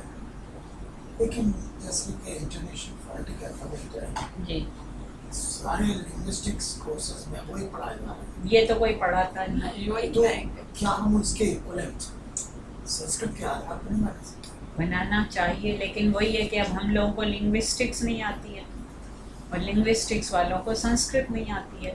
सारी प्रॉब्लम तो उनके, अब हर आदमी थोड़ा ही तो जान सकता है ना, जो और जितना जिसका बर्तन है उसके पास उतना ही है। अब हमारे तो बर्तन भर गए या भरने वाले हैं, तो इसलिए जो लिंग्विस्टिक्स वाले हैं वो अपने को चॉम्स्की और पता नहीं किस किस के अनुयायी कहते हैं। चॉम्स्की का ग्रामर चॉम्स्की ने एग्री किया कि मैं पाणिनि से प्रभावित हूँ। कई बार बदला है हाँ। ग्रामर। देखिए संस्कृत में पद होते हैं, वाक्य होते हैं, प्रमाण होते हैं। पाणिनि का शास्त्र पद शास्त्र है, ठीक है। मीमांसा दर्शन वाक्य शास्त्र है, न्याय दर्शन प्रमाण शास्त्र है, और जो मैंने शास्त्र पढ़ा वो पदार्थ शास्त्र है, पदों के अर्थ, कि किस पद का क्या अर्थ है। तो वो एक शास्त्र हम पूरे जीवन में पूरा नहीं पढ़ सकते। पता नहीं वो लोग क्या करते थे, और क्योंकि उनको शायद और कुछ करना ही नहीं होता था सिवा ज्ञान के, पढ़ना पढ़ाना। हमारे जीवन में तो 99% तो डिस्ट्रैक्शंस और डाइवर्जन्स हैं, 1% हम केवल अपना डिवोट कर पाते हैं। और वो भी इसलिए, आज नीति शतक पढ़ाना था, मैंने बीए की अपनी किताब निकाली जो बीए में पढ़ी थी, और ये जो अचानक से याद आ गई, ये 6ठी क्लास में पढ़े थे गुरुकुल में। तो बचपन में अगर गुरुकुल में अब आप बैठे हो, आपने MA PhD संस्कृत से की है दिल्ली यूनिवर्सिटी और JNU से, ये सब पढ़ाया जाता है। मैंने जो 6ठी 7वीं 8वीं 3 ही साल गुरुकुल में पढ़ा, लेकिन उन 3 साल में जो पढ़ा वो MA तक नहीं पढ़ा। छंदोविंशति का 20 छंद पढ़ाए गए थे, लेकिन वो भी इसीलिए भूल गए क्योंकि अब वो 6ठी 7वीं में पढ़े थे, फिर कभी मैंने पढ़ाए नहीं। तो छंद 20 पढ़ा दिए, ज्योतिष पढ़ा दिया, रामायण पढ़ा दी, रघुवंश का दूसरा सर्ग पढ़ा दिया संस्कृत मीडियम से, अष्टाध्यायी पूरी रटा दी संस्कृत में, लघु सिद्धांत कौमुदी पूरी रटवा दी। तब समझ में कुछ नहीं आता था, लेकिन रटा दी गई थी पूरी संस्कृत। ये इसीलिए रटे हुए हैं तो ये याद आ गए, अपोह विसर्जनिया और ऐसे गा गा तो के। रटने का भी अपना वो है, रोट मेथड इट्स नॉट कि rote method should be discarded completely. Brain के लिए वो तो आया है कि संस्कृत जो है इसलिए उपयोगी है कि संस्कृत का रोट मेथड जो है वो ब्रेन को एक्टिव रखता है। तो इस बाकी में वो चीजें याद रह गई, मतलब मुझे लगता है, मतलब मैं कल लोग बोलते हैं कि वैसे पढ़ो ऐसे पढ़ो, लर्निंग बाय डूइंग, और पर वो चीजें जो रटी हुई है ना वो ही ज्यादा याद वो रह जाती हैं याद। बुढ़ापे में जब ये अल्जाइमर और वो सब है तो वो रटी हुई चीजें कभी नहीं भूलेंगी, वो जो बचपन में रट ली गई थी। क्योंकि उस समय जो स्लेट खाली होती है ना, उस वक्त जो आपने याद किया, अभी तो क्या है उसके ऊपर अब ब्लैक ये बोर्ड है, मिटा रहे हैं, लिख रहे हैं। जो पहले शुरू में साफ था तब जो लिखते हैं उसका जो इम्प्रेशन है वो बहुत डीप होता है और डार्क होता है। फिर ऊपर तो हम मिटा रहे हैं, लिख रहे हैं, तो कुछ दिखता है कुछ नहीं दिखता है। हाँ, मैं क्वेश्चन आ रहा हाँ, है, जरूर। जैसे वेद हुए हम उसी से उपनिषद आए, मैम हाँ। पुराण क्या है फिर? देखिए पूरा लिटरेचर का वो बता देती हूँ। सबसे पहले 4 वैदिक संहिताएं हैं, ठीक है, उनको संहिता कहते हैं। संहिता माने कलेक्शन, कंपाइलेशन ऑफ वर्सेस, वो भी छंद। वेद का तो एक नाम ही था छंद, क्योंकि वो छंद में ही लिखे गए थे। तो वेद का एक नाम श्रुति है, एक नाम छंद है और एक नाम संहिता भी है। तो इसलिए संहिता है कि वो कलेक्शन ऑफ वर्सेस है। 4 हो गए, ऋग्वेद, यजुर्वेद, सामवेद और अथर्ववेद। फिर उसके ऊपर ब्राह्मण लिखे गए। ब्राह्मण इज द इंटरप्रिटेशन और रिचुअल इंटरप्रिटेशन, क्योंकि कुछ लोगों का ये कहना है कि वेद केवल यज्ञों के लिए ही लिखे गए थे। तो वो जो रिचुअल इंटरप्रिटेशन है वो ब्राह्मण ग्रंथ कहलाए और वो प्रोज में। हर वेद का अपना अपना ब्राह्मण है और ऐसा कहा जाता है कि वेद की शाखाएं बहुत थी।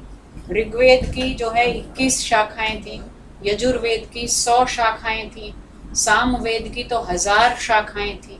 अब तो सब लुप्त हो गई हैं, 1 2 अच्छा, 5 कुछ नहीं मिला, बहुत कुछ कम भी नहीं बची है। हैं, कुछ शाखाएं बची हैं। वो तो सब गायब है। क्योंकि वो श्रुति से होता था ना पूरा। वो तो मतलब लिखते थे नहीं हाँ, वो लोग, हाँ। और लिखने भी नहीं देते थे। हाँ हाँ। अच्छा, उसमें भी 2 चीजें थी। एक संप्रदाय, यास्क ने ये सब रिकॉर्ड किया है। हाँ। यास्क के समय भी एक वर्ग ऐसा था जो कहता था कि वेद के मंत्रों की केवल साउंड जो हैं वही इम्प्रेसिव हैं, वही इम्पोर्टेंट है, अर्थ है ही नहीं। अनर्थ का वही मंत्राः, मंत्रों में अर्थ है ही नहीं। ये यास्क कोट कर रहा है, कौत्स का नाम कोट करता है कि ये कौत्स कहते हैं कि मंत्रों का कोई अर्थ ही नहीं है। लेकिन यास्क का अपना, क्योंकि वो तो कौन सी साइंस लिखने जा रहे हैं, अर्थ की साइंस लिख रहे हैं।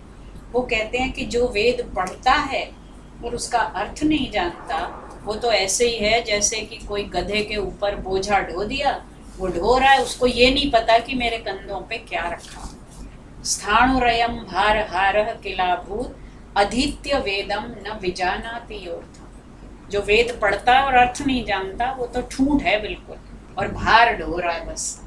तो यास्क ने ये प्रूव किया कि हर वेद मंत्र का कुछ अर्थ है।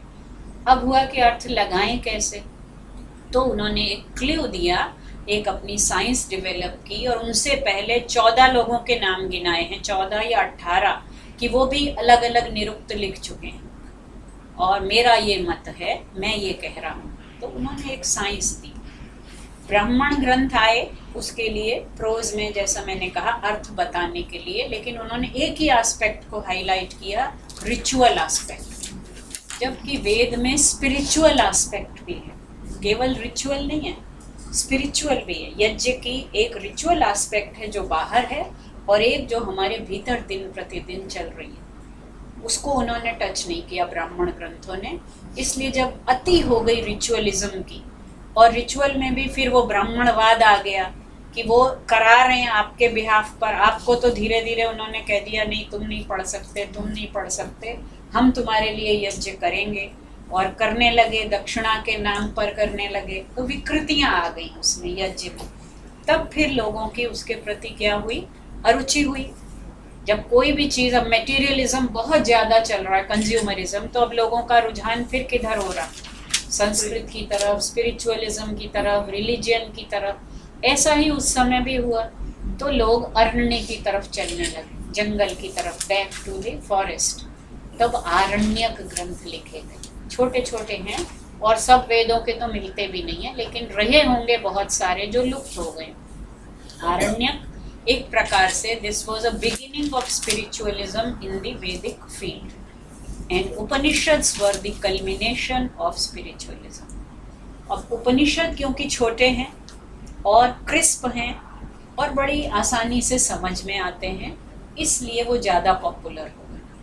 वो वेदांत है, 4 वेदों से शुरू हुआ था और उपनिषद क्या है? वैदिक वाङ्मय का अंतिम सिरा है। वो आदि में संहिता थी और अंत में उपनिषद है, उसका नाम वेदांत। लेकिन वो इतने पॉपुलर हो गए, कई बार क्या होता है कि बाद वाली चीज़ ज़्यादा पॉपुलर हो जाती है और ओरिजिनल को हम भूल जाते हैं। तो यही हुआ कि वेद के नाम पर शंकराचार्य जब कमेंट्री लिखते हैं अपनी, तो वो वेद कहते ही किसको हैं? वो उपनिषद को ही वेद कहते हैं। सारे भाष्य में वो उपनिषद ही कोट करते हैं, 1 या 2 जगह वेद मंत्र दिया है। वो श्रुति के नाम पर सिर्फ उपनिषद को कोट करते हैं। तो वो आ गए ब्राह्मण, पहले हुई संहिता, फिर हुए ब्राह्मण, फिर हुए आरण्यक और फिर हुए उपनिषद। यहाँ पर वैदिक वाङ्मय खत्म। इसमें 6 और जोड़ लीजिए वेदांग, 6 वेदांग और जोड़ दीजिए, वेदों के अंग जो वेद को समझने के लिए सब्सिडियरीज बनाई गई। उनमें एक तो यही है निरुक्त शिक्षा। शिक्षा इज द फोनेटिक साइंस। शिक्षा जो पाणिनि की शिक्षा है, पहली क्या बोल?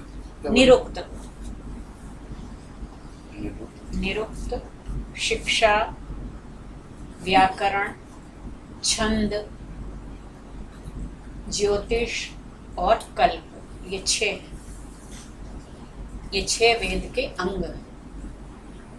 अंगों के बिना अंगी नहीं समझा जा सकता। जी मेरे हाथ हैं, पैर हैं, सर है, तो ये मिलाकर ही शरीर बना है। शरीर अंगी है और ये सारे मेरे अंग।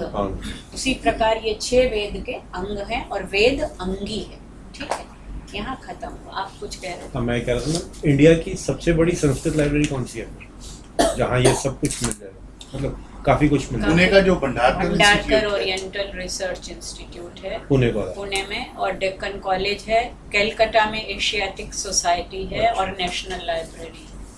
वो सबसे बड़ी लाइब्रेरी मतलब काफी, क्योंकि कलकत्ता में तो उन लोगों का वो था ना, ईस्ट इंडिया कंपनी का, उन्होंने सारी कलेक्ट कर ली थी। वहाँ बहुत कुछ तो ले गए हैं और जो बचा है वो कलकत्ता में है, रॉयल एशियाटिक सोसाइटी में और कलकत्ता की नेशनल लाइब्रेरी। नालंदा में तो मैडम जी आग ही लगा दिए थे उन्होंने। हाँ, बहुत सारी लाइब्रेरीज में आग लगा संस्कृत की जितनी बुकें थी सब जला दी।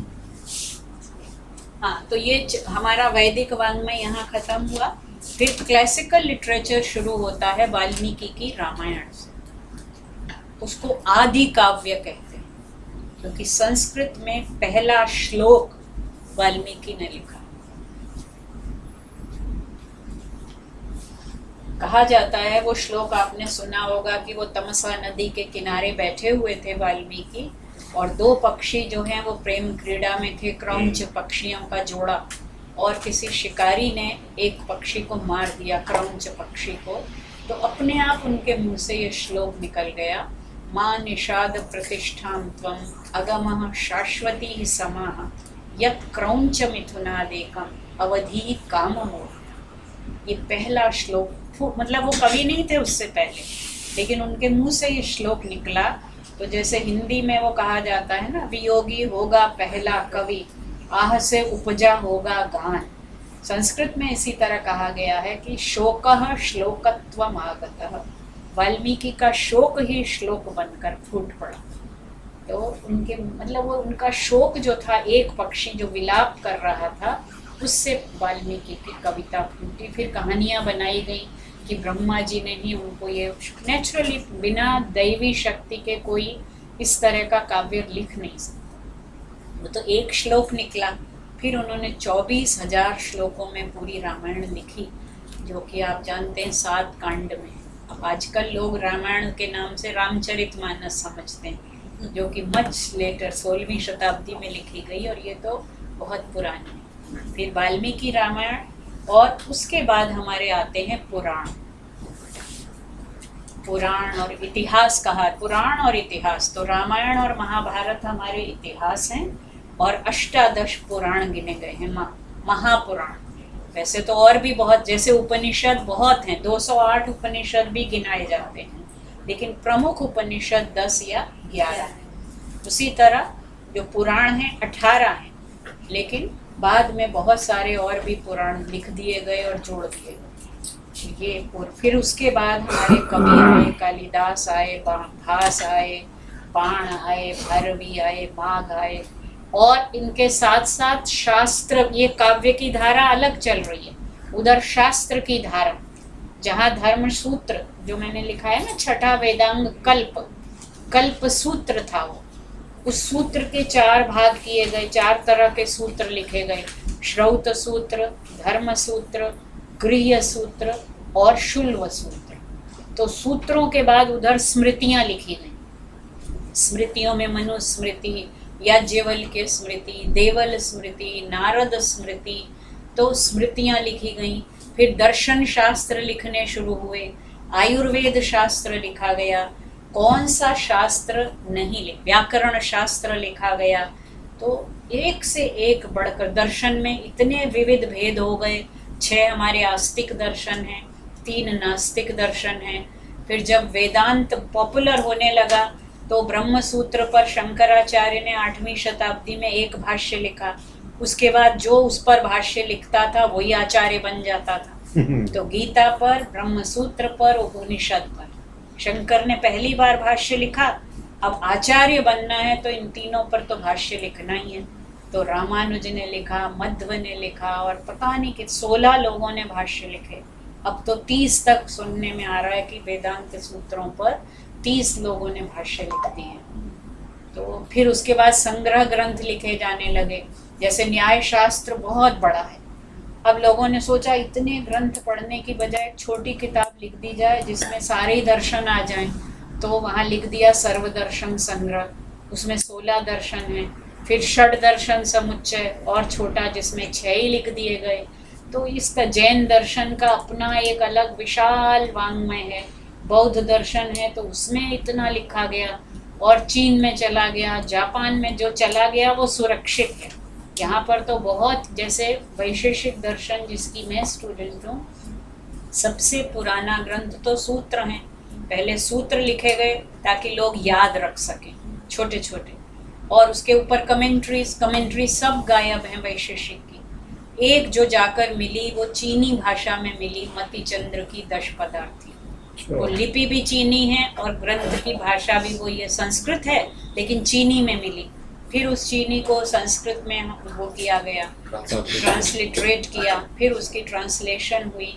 तो उन 16वीं 17वीं शताब्दी के आसपास से फिर अंग्रेजों ने भी इस पर काम करना शुरू। जब दाराशिकों ने उपनिषदों का तर्जुमा किया तो फिर यूरोप की आंखें खुली, और फिर उन्होंने धीरे धीरे, मतलब जो पुनीता जी कह रही थी संस्कृत एंड वर्ल्ड लिटरेचर, अब वो सिलेबस बनाया गया, वो ठीक से नहीं पढ़ाया गया, वो अलग बात है, लेकिन वो भी एक बहुत बड़ा खजाना है। जैसे वैशेषिक पर मैंने अभी एक पेपर बनाया, वैशेषिक का स्टडीज अक्रॉस द वर्ल्ड। आज दुनिया का कोई देश होगा जहाँ, और मैं हैरान हूँ कि 17वीं शताब्दी से लिखा जाने लगा, और अभी कुछ प्रोफेसर्स हैं जो अभी लिख रहे हैं अलग अलग देशों में। मैंने 14 विद्वानों का उसमें उल्लेख किया। कुछ को तो मैंने मेल करके पूछा कि भाई मेरे पास आपका ये कलेक्शन है, आप इसको अपडेट कीजिए, और सब ने अपडेट करके भेजा और खुश हुए कि चलो तुम एक ऐसा पेपर बना रहे हो जिसमें वैशेषिक पर सारी दुनिया में जो काम हो रहा है। तो मतलब वो कोर्स बहुत अच्छा है। बनाया कैसे जा रहा है, पढ़ाया कैसे जा रहा है, आजकल इस तरह की रिसर्च की ज़रूरत है। अगर ये नहीं पढ़ाया जाएगा तो क्या पढ़ाएंगे संस्कृत में? खाली कालिदास, भास, बाण, उतना ही अपने पाणिनि, वो पढ़ाने से काम नहीं चलेगा। उन टेक्स्ट को जब तक हम कंटेक्चुअलाइज नहीं करेंगे मॉडर्न उसमें, तो कैसे काम? अब दूसरे लोग अगर कर रहे हैं, हम दूसरों का तो पढ़ते नहीं, अपना भी नहीं पढ़ते हम, तो उनका क्या पढ़ेंगे? हम तो केवल ऊपर ऊपर की मलाई खाते रहते हैं। मेहनत करने का काम वही लोग करते हैं, मेहनत। और जब वो लोग लिख लेते हैं तब हम कहते हैं अरे ये तो हमारे यहाँ पहले से था। तो था तो पहले क्यों नहीं बताया? क्योंकि हम ढूंढते नहीं हैं। तो रिसर्च के लिए उस तरह के कोर्स इंस्टीट्यूशन सेटअप करने पड़ेंगे बिल्कुल। कोर्स और उसको लेकिन हमारे यहाँ दुर्भाग्य से उस तरह भंडारकर इंस्टीट्यूट थी ऐसी जहाँ इस तरह की कुछ रिसर्चेस होती थी, अब नहीं उसकी भी होती। हालत खराब कर दी। वहाँ तो वेंडलिज्म हुई थी पीछे, अभी सारी उसकी किताबें फाड़ दी थी, पता नहीं क्या क्या। जिस देश में रविन्द्रनाथ टैगोर का नोबेल प्राइज एक ही तो मिला जो इस देशवासी को, Literature में। बाकी तो बाहर चले गए थे जिनको मिला, जो इस देश में रहते थे वो तो एक ही, वो भी हम नहीं संभाल पाए, वही चोरी हो गया। बताइए। और एक ने मंत्री जी ने तो बोल दिया कि उन्होंने तो नोबेल प्राइज वापस कर दिया था हाँ, अभी त्रिपुरा के मुख्यमंत्री ने। मैम जैसे वेद, जैसे हम वेद की बातें करते हैं तो मतलब ऐसे नहीं बोलते कि किसी पर्टिकुलर पर्सन ने ये लिखा है या किसी ने अपने मतलब नॉर्मल ज्ञान से, तो वो है नहीं कुछ अलग वेद ही लिखे नहीं गए, हाँ। वेद तो प्रकट हुए शब्द रूप में, और उन्हीं को ऐसे एक के बाद एक गुरु से शिष्य, पहले 4 ऋषि, ऐसा कहा जाता, मनु ने भी यही लिखा है कि 4 ऋषि थे, अग्नि, वायु, आदित्य और अंगिरा। उन चारों के हृदय में प्रकाशित हुए सृष्टि के आदि में, फिर उन्होंने अपने शिष्यों को दिए, उन्होंने अपने शिष्यों को, तो ये श्रुति परंपरा से चलते रहे। और इसीलिए चूंकि श्रुति, अगर वो लिखे जाते और छपते तो अब तक हजारों डिस्टॉर्शंस हो चुके हैं, इंटरपोलेशंस हो चुके होते। ये वायु वायु अग्नि, वायु, आदित्य और अंगिरा। अंगिरा। जी तो मैम, मैम बाकी sorry, हाँ जी। ये जो बाकी से बाद है तो ये तो नॉर्मल लोगों ने लिखे हैं ना, मतलब नहीं नहीं, किसी ने, मैं बताने वही जा रही हूँ कि इतने 1000 साल में एक मात्रा भी इधर से उधर नहीं हुई। तो ये कैसे आ वो इसीलिए कि बोलकर दूसरे को सुना। अभी भी के साउथ में ऐसे पंडित हैं जिनको पूरा पूरा ऋग्वेद अपनी शाखा का याद है। एक एक परिवार होता था, जैसे एक परिवार है उसकी शाकल शाखा है, तो वो इस ट्रेजर को संभालते थे और वो अपने परंपरा में बेटे को, अभी मैं केरल गई थी कुछ साल पहले, वहाँ पर एक शाखा में वेद जो है उनका सुरक्षित है, और वो चाहे वो डॉक्टर है चाहे वो वकील हैं, लेकिन उनके परिवार की वो परंपरा है, वो उसी तरह यज्ञोपवीत धारण किए, पूरा उनको याद है। प्रतियोगिता होती है वहाँ पर अन्योन्य। केरल में एक वेद परिषद है, हालांकि वहाँ अब सारा ये खत्म किया जा रहा है, लेकिन फिर भी ऐसे परिवार हैं जिनको पूरा पूरा कंठस्थ है। और अब वो कितने दिन वो पंडित संस्थान ने रिकॉर्डिंग्स भी की हैं उनकी, राष्ट्रीय संस्कृत संस्थान ने, क्योंकि अब वो जा रहे हैं और जब वो परिवारों के वो पंडित चले जाएंगे तो कोई बचेगा ही नहीं उस शाखा का। कोई वो ठीक है हमने प्रकाशित कर लिया, लेकिन उच्चारण कैसे करना है ये तो कोई बताएगा नहीं ना। तो उनके मुंह से जब सुनते हैं तो उच्चारण भी शुद्ध है। वेद की जो ध्वनियाँ हैं उन ध्वनियों से ही तो तरंगे पैदा होती हैं जिसका प्रभाव पड़ता है। Sound vibrations are equally important as the meaning उसके बाद आता है। पहले तो उस शब्द की जो ध्वनियाँ हैं, तरंगे हैं, वो बहुत पावरफुल है। और हर शाखा, प्रातिशाख्य जो बने, प्रतिशाखा, हर शाखा का उच्चारण थोड़ा थोड़ा डिफरेंट था, तो इसलिए अलग अलग शाखा के लिए अलग अलग प्रातिशाख्य लिखे गए।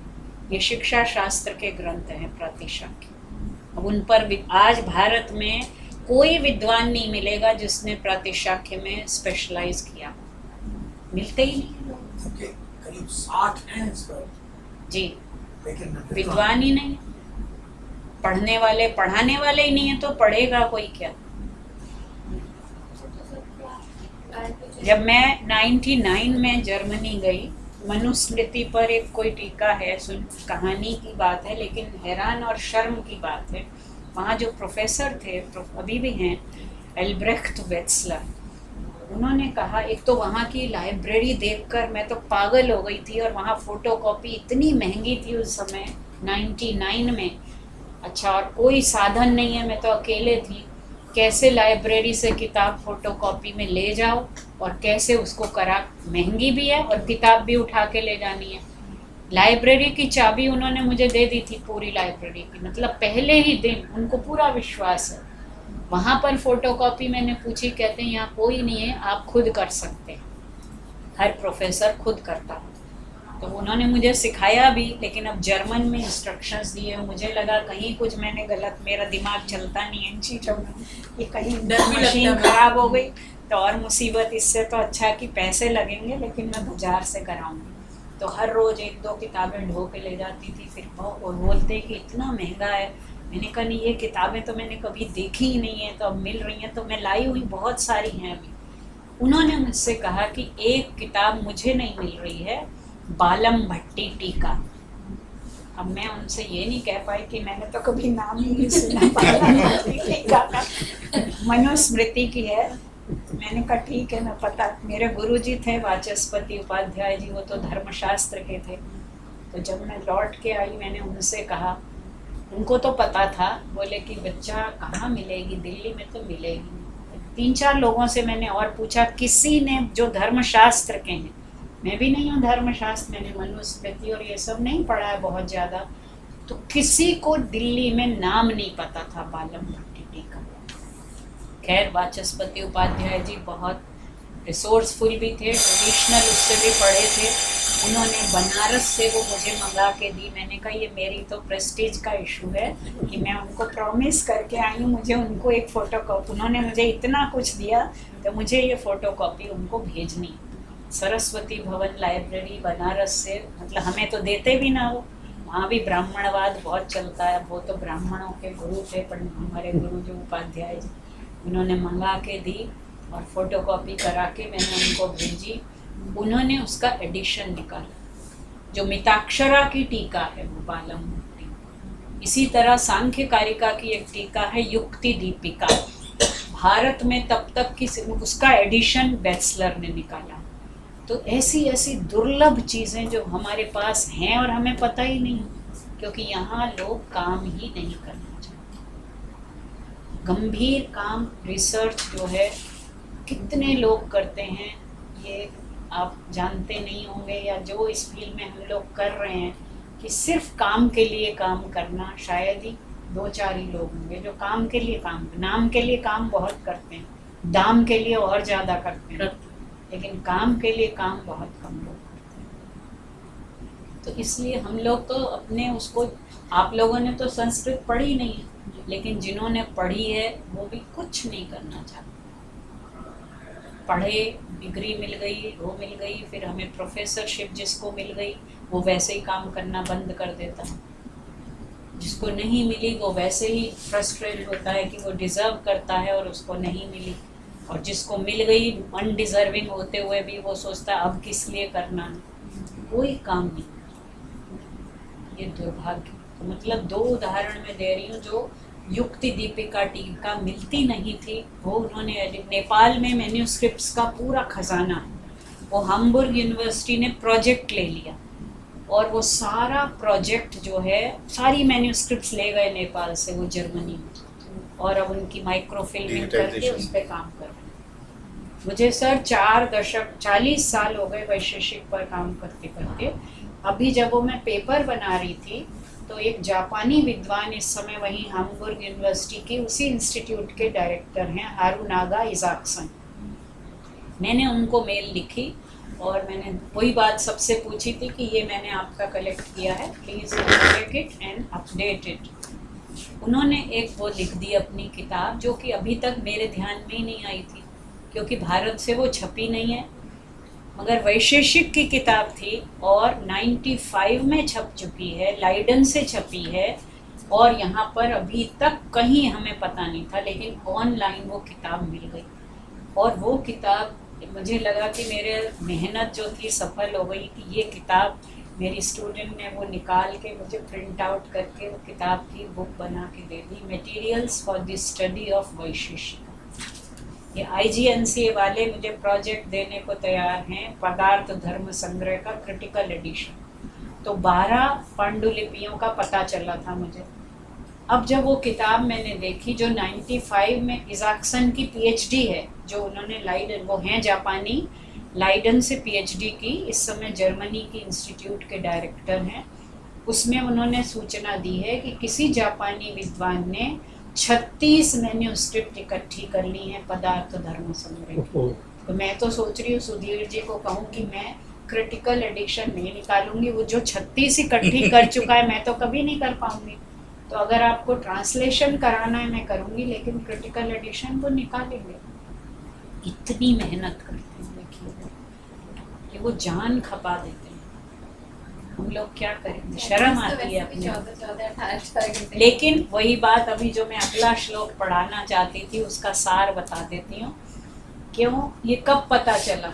अगर हमने वैशेषिक पर PhD कर ली, हमने की 15-20 लोगों ने मेरे अंडर में की, ठीक है PhD कर ली, जितना जितना सागर में गहरे जाओ उतना पता चलता है कि तुम तो कुछ भी नहीं हो, तुम्हें कुछ नहीं आता। भर्तृहरि का अगला श्लोक यही था, यदा किंचित ज्योहम द्वीप इव मदांध समभवम, कि जब मैं थोड़ा थोड़ा जानता था, हाथी के समान घमंड में चूर हो गया था और मैं सोचता था कि मेरे जैसा तो कोई है ही नहीं। यदा किंचित किंचित बुध जन सकाशाद अवगतम, धीरे धीरे जब मैंने विद्वानों के साथ बैठकर थोड़ा थोड़ा जाना, तदा मूर्खोस्मीति ज्वर एवं मदो में व्यपगता, तब मुझे समझ आया कि मैं कितना बड़ा मूर्ख हूँ और मेरा बुखार उतर गया। तो मैम लग रहा है जल्द हो गया। क्लास ओवर नहीं हो, पढ़ते जाए।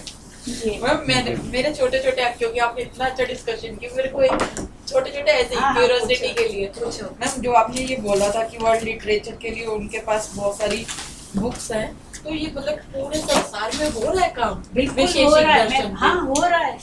हमें नहीं पता, लेकिन हाँ। हम उसको जानना मैं भी नहीं बता तो रही चाहते हूँ, और मुझे करना अब भी ये नहीं किताब जो मिल गई, मुझे तो लग रहा है मेरी जिंदगी